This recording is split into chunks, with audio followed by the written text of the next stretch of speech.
बहुत साल पहले एक मूवी आया था, मैं उसका नाम थोड़ा भी यहाँ पे भूल रही हूँ, लेकिन उसमें जो 2 लाइन था ना, मुझे आज भी याद है। मैं आपको सुनाती हूँ कि जीकर भी देखा मर के भी देखा। मैं फिर से रिपीट करती हूँ, जीकर भी देखा मर के भी देखा, मैं तेरे लिए क्या करके नहीं देखा। आई होप कि आप लोग समझ गए होंगे, है ना। कहने का यहाँ क्या मतलब है? कहने का यहाँ ये मतलब है कि आप जितना ज़्यादा किसी भी इंसान को अगर बर्दाश्त करेंगे ना, वो इंसान उतना ज़्यादा आपको फॉर ग्रांटेड लेने लगता है ना। मैं जो आज ये टॉपिक लेकर आई हूँ कि अगर आप किसी को बहुत ज़्यादा बर्दाश्त करते हो तो बदले में आपको कौन कौन सी चीज़ें मिलती हैं। जैसे आपको मिलेगी बेइज्जती, है ना, आप पे कई तरह का इल्ज़ाम लगेगा, आपके साथ एक टॉक्सिसिटी बिहेव किया जाएगा, और ये तीनों चीज़ को मैं क्लियर करूँगी, है ना। इसलिए वीडियो पे बने रहिएगा। और अगर चैनल पे नए हैं, चैनल को सब्सक्राइब नहीं किए हैं ना, तो एक बार सब्सक्राइब जरूर कर लीजिएगा। ठीक है फ्रेंड्स, आइए वीडियो को स्टार्ट करते हैं। सबसे पहले अगर आप किसी भी इंसान को बहुत ज़्यादा अगर बर्दाश्त कर रहे हो, बर्दाश्त करने का इन द सेंस यहाँ पे ये है ना कि आप क्या कर रहे हो कि अगला इंसान जो है वो पूरी तरह से आपको फॉर ग्रांटेड ले रहा है ना। आप अपनी तरफ से रिश्ता निभाने की कोशिश कर रहे हो, आप अपनी तरफ से एक लॉयल्टी नेचर दिखा रहे हो, लेकिन अगला इंसान क्या है ना, उसको ये लग रहा है कि आप बहुत ज़्यादा झुक चुके हो, है ना, आप बहुत ज़्यादा गिर चुके हो, इसीलिए आप उनके पास बार बार जा रहे हो। ये चीज़ें होती है। और यहाँ पे क्या होता है कि अगला इंसान जो होता है वो दिन प्रतिदिन अपने टॉक्सिसिटी में वृद्धि करते रहता है ना। ग्रोथ एक होता है ना, एक अच्छी चीज़ों में ग्रोथ करना एक थोड़ा सा समझ में भी आता है, लेकिन एक टॉक्सिक चीज़ों को ग्रोथ करना ये कहाँ तक बड़ी बात है ना। तो सबसे बड़ी बात यही होती है कि हम जितना ज़्यादा किसी इंसान को बर्दाश्त करते रहते हैं, अगला इंसान उतना ज़्यादा हमको बिल्कुल हल्के में लेने लगता है ना। हमको बहुत इजी तरीके से मेरे साथ बिहेव करने लगता है। उसको ये नहीं समझ में आता है कि कोई इंसान अगर मेरे लिए बहुत ज़्यादा अगर नॉर्मल है ना, मेरे साथ एक अच्छा बिहेव कर रहा है, तो इसका मतलब ये है कि अगला इंसान मेरे साथ अच्छा रहना चाह रहा है। लेकिन वहाँ पे क्या होता है ना कि वो जो एक इंसान होता है ना, वो आपको बिल्कुल सही तरीके से आपके साथ बिहेव नहीं करता है, और आपको बदले में क्या देता है, एक बेइज्जती देता है। मैं ये भी आपको बताना चाहूँगी कि जो अगला इंसान है वो खुद तो आपको बेइज्जती करेगा ही, प्लस आप बहुत ज़्यादा अगर उनके पास एक इजी तरीके से रहने लगे ना, तो वो किसी और के माध्यम से भी आपको बेइज्जती कराने की कोशिश करते हैं। मैं ये बहुत परफेक्ट बात है, मैं आपको बता रही हूँ, इसलिए चीज़ों को समझना बहुत ज़रूरी होता है ना। किसी भी रिश्ते में रहो, किसी भी इंसान के साथ रहो ना, थोड़ा समझो, है ना, चीज़ों को समझो, नहीं तो बदले में बेइज्जती के सिवा कुछ नहीं मिलने वाला है। मैं इसको क्लियर की, ये पहली चीज़ ये हो गई। दूसरी चीज़ ये हो गई कि आप पे इल्ज़ाम क्या लग सकता है, मैं आपको बताती हूँ। अगर आप मान लो कि बहुत ज़्यादा एकदम नॉर्मल हो, है ना, झुके हुए हो उस इंसान के पास, कि नहीं, आप क्या सोच रहे हो कि नहीं, मेरा एक अच्छा एक प्योर रिलेशन है ना, हमको इसको निभाना है, अगले इंसान को भी हम समझ रहे हैं, अगला इंसान भी ठीक है, हम भी अपना एक अच्छा नेचर यहाँ पे दिखाएंगे, वहाँ पे हम अपना कुछ भी ऐसा टॉक्सिक चीज़ नहीं दिखाएंगे, कुछ भी नहीं जिससे कि हमारा रिश्ता खराब हो जाए।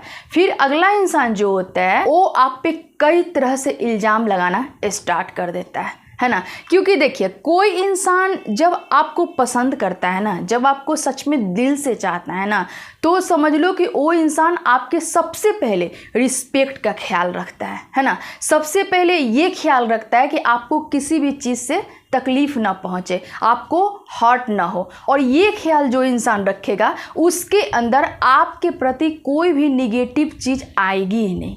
लेकिन अगर कोई इंसान पूरी तरह से अगर आपको खुद से अलग करने का अगर सोच लिया है ना, आपको सेपरेशन देने का सोच लिया है ना, तो आप पे कई तरह का इल्ज़ाम लगाएंगे वहाँ पे, है ना। ये आपको समझना बहुत ज़रूरी है। मैं यहाँ पे आपको एक चीज़ बता रही हूँ कि अगर आपकी बहुत अच्छी रिलेशनशिप है, अगर एक इल्ज़ाम अगर आपके सर आ गया ना, एक इल्ज़ाम भी, तो वहाँ पे आपको उसको जाने नहीं देना है है ना, बल्कि उस चीज़ पे आपको एक्शन लेना बहुत ज़रूरी है। नहीं तो वो एक चीज़ को अगर आप जाने दोगे ना, तो आने वाले दिनों में आप पे और भी कई तरह के एलिगेशन लग सकते हैं। ये दूसरी चीज़ें हो गई। तीसरी चीज़ जो मैं आपको बताने वाली हूँ कि अगर किसी इंसान के साथ आप बहुत ज़्यादा एक लॉयल्टी नेचर के साथ रहते हो, है ना, आप क्या होते हैं, आप जो पर्सनालिटी होते हो वो बहुत इजी में किसी को मिलने वाले नहीं हो, है ना। एक मैं बता रही हूँ यहाँ पे फॉर एग्जांपल।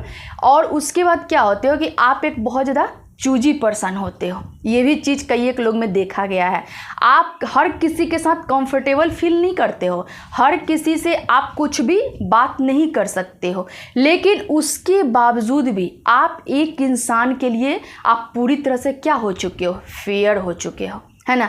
आप अपना एक गुड नेचर उनको दिखा रहे हो, है ना, उनके लिए एक गुड थिंकिंग अपने मन में रख रहे हो। अगर कोई इंसान अगर उनके बारे में कुछ बोल रहा है ना, आप उस इंसान को भी गलत साबित कर रहे हो, बिकॉज आप ये जान रहे हो कि मेरा ये रिलेशन है और अपने रिलेशन को हमको बचाना है और अपने रिलेशन के साथ हमको ट्रू रहना है ना। ये चीज़ आप समझ रहे हो, इसलिए आप किसी का क्या कर रहे हो, सुन भी नहीं रहे हो। लेकिन इसके बावजूद भी आप क्या होते हो कि अपने रिलेशन में आप बहुत ज़्यादा झुक गए हो, है ना। अगर मान लो कि आपके पार्टनर के तरफ से या फिर कोई इंसान ही है उसके तरफ से आपके साथ सही बिहेव नहीं किया जा रहा है, फिर भी आप उनसे बात कर रहे हो। अगला इंसान इतना ज़्यादा आपके साथ टॉक्सिक बिहेव कर रहा है, फिर भी आप उनके साथ अच्छे से बिहेव कर रहे हो। अगला इंसान एक पल ऐसा आता है ना कि आपको जो ना बोलने का वो बोलेगा, है ना, हर तरह से आपको एब्यूज़ करता है। उसके बाद भी आप क्या होते हो ना, उस इंसान को माफ़ कर देते हो।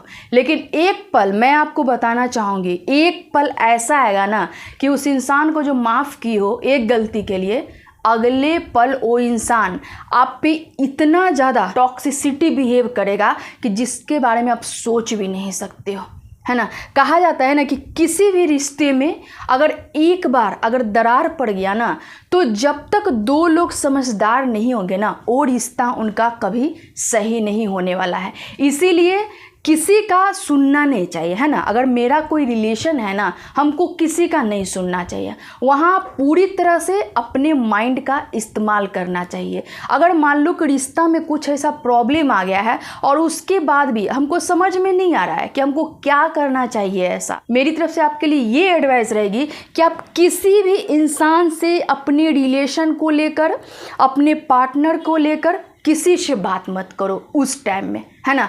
आपको बिल्कुल शांत रहने की ज़रूरत है, क्योंकि आप क्या होता है ना, उस समय एक अंदर से क्रोध उत्पन्न होता है, एक गुस्सा होता है किसी इंसान को लेकर, एक मिसअंडरस्टैंडिंग जब हमारे मन में होती है तो उस समय क्या होता है कि मेरे अंदर एक निगेटिव चीज़ें होती है ना, एक पॉजिटिव वाइब्स वहाँ पे काम नहीं करता है। और उस फेज में अगर आप किसी इंसान से बात करते हैं अपने रिलेशनशिप को लेकर, तो पूरी तरह से वो इंसान आपको क्या करेगा, आपका माइंड वॉश करेगा, है ना। क्योंकि कोई इंसान नहीं चाहता है ना कि अगर आपका एक रिलेशन टूट रहा है तो उसको जोड़ ले, कोई नहीं चाहता है। कहते हैं ना, बिगाड़ने हर किसी को आता है ना, लेकिन सुधारने हर किसी को नहीं आता है। हर इंसान यहाँ पे अपने फ़ायदे के लिए बैठा हुआ है ना। बहुत चीज़ें होती है, रिश्ता जैसे ही आपका ब्रेक होगा ना, हर किसी को मौका मिल जाता है आप पे चांस मारने का, है ना। कहा जाता है, एक बहुत पुराना कहावत है, गांव में हम लोग की ग्रैंड माँ लोग कहती थी कि जब कहीं पे आग लगता है ना, तो हर किसी का हाथ वहाँ पे पहुँचता है हर चीज़ को लूटने के लिए। तो यही चीज़ें होती है ना। समझो, चीज़ों को समझो, रिलेशनशिप को मैनेज करके रखना बहुत ज़रूरी है ना। लेकिन फिर भी इसके बावजूद भी अगर आप बहुत ज़्यादा चाह रहे हो कि अपने पार्टनर को समझा ले और वो समझने के लिए तैयार नहीं है, तो मैं आपसे कहना चाहूँगी कि अब आपको बर्दाश्त करने की बिल्कुल ज़रूरत नहीं है ना। अब आप खुद से भी ये चीज़ सोच लो कि ठीक है, अभी तक जितना मेरे से बना ना, हम इसको निभाएं, है ना। तुमको जितना हमको बेइज्जती करना हुआ, हम उस बेइज्जती को सह के भी आपके रिश्ते को निभाएं। लेकिन अब ये चीज़ें जो अभी तक हो रही थी ना, मैं इसको आज और अभी से क्या कर रही हूँ, इसको ब्लॉक कर रही हूँ, है ना। अब हर चीज़ ब्लॉक, हर वे को मैं यहाँ से ब्लॉक कर रही हूँ। अब तुम समझो, है ना। अब तुम जानो कि तुमको क्या करना है अपने जीवन में। मेरे तरफ से तो हर चीज़ बिल्कुल ख़त्म, ये मन में बिल्कुल आपको लाना ज़रूरी है। नहीं तो क्या होता है ना, एक अगर रिलेशनशिप अच्छा मिल जाता है तो इंसान मिट्टी से सोना बन सकता है, लेकिन वही रिलेशनशिप आपका अगर सही नहीं रहेगा ना तो आप सोना से मिट्टी भी बन सकते हो। देन आपको ख्याल रखना बहुत ज़रूरी है। ठीक है, आज के लिए इतना ही। वीडियो कैसा लगा कमेंट करके ज़रूर बताइएगा और लाइक ज़रूर कीजिएगा, है ना। अच्छा लगता है थोड़ा सा लाइक कर दिया कीजिए। ठीक है, मिलती हूँ मैं एक नेक्स्ट वीडियो में। तब तक आप लोग अपना ध्यान रखिए और स्वस्थ रहिए। ठीक है, थैंक यू।